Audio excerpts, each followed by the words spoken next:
Long after Timothy Leary was front page news, he was still traveling around giving talks. And I think it was sometime in the mid-80s that he was billed as being going to give a 3-night lecture series at a school in Berkeley. They had a small auditorium with a balcony stage. I was sitting in the front row of the balcony. On the stage there were 6 high-backed chairs for dignitaries and His Holiness, a lectern at which people rose and stood to make the commentaries in introduction for him. On that lectern was a large pitcher of water and a glass. I got there early. The auditorium very soon filled up and was filled beyond capacity. The aisles were full of people. You could not walk down an aisle. I don't know how the fire department ever managed to approve of this. Maybe they were off somewhere else. The space between the stage and the front row on the main floor was solid people sitting on the floor there. He was introduced. The dignitaries left the stage. He was alone on stage and began delivering his talk. About 10 minutes in, I could see, looking down on the auditorium, that there was a young woman trying to walk down the center aisle towards the stage. Of course, this was impossible. It was solid people. Nevertheless, she climbed over everyone, got down to the space between the front row and the stage, which was also solid people, and wended her way over their bodies off to the side where the stairs were that rose to the stage. There was quite a bit of notice being paid to this young woman, but Leary was going on with his talk. She climbed up onto the stage and she walked right up to him and just stood there looking at him. He smiled, sort of nodded, said hi, something. She just kept standing there. He tried to go on with his talk. He did go on with his talk. And then she began to undress. One piece at a time, the shoes, the tights, the slip, the skirt, everything. One piece at a time, walking with each piece over to one of these chairs and putting the item of apparel on the chair, coming back until she was stark naked.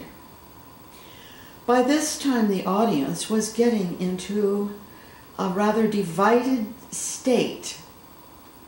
Some were yelling, "Sit down, go back, get off the stage, leave him alone, get off." The other half of the audience was yelling out, "Let her be, leave her alone." Leary was continuing with his talk. After a while, she picked up his pitcher of water and poured him a glass of water, which he drank. He never really said much to her. He I was trying to imagine what is going on in this man's mind. What is happening here? And teach me, O Master, how does one deal with a situation like this, where you are very clearly being manipulated?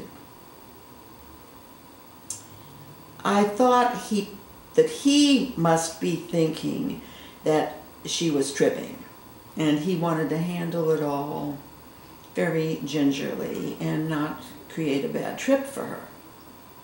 It's the only thing I could come up with to explain his not responding. Then she poured him another glass of water, which he drank. He drank the whole pitcher full of water while he was delivering his talk.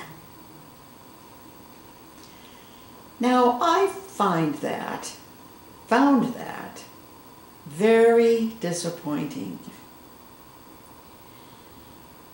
I believe that if you're a teacher, the greatest teacher that you ever are is when you are caught up in an experience and you are teaching by example. He had served him an incredible test moment, which he was completely unable to deal with. They finally removed her from the stage. He never acknowledged anything. It was my feeling he should have given up on his lecture idea and shown us what one does in a situation like this, for the good of everyone, for the good of her, for the good of us who were waiting, at least I was, to see what one does in life in a moment like this, where it has all taken a turn and it is not like what you expected it to be, how you change your plan and do the very thing that you preach about at that moment. He lost me that night. I was never as great a fan of his as I was of Ram Dass. There was no comparison between them as far as I was concerned, Alpert. But I went back the second night just out of curiosity. I couldn't believe that he could have just ignored this all. And I will admit that the second night, he began his lecture by referring to the previous night, saying that he knew he had blown it. But that's all. Nothing more was said. So I still didn't get any words of wisdom, like how did he think he blew it, and what did he think he should have done if he had been more with it. I didn't go to the third night.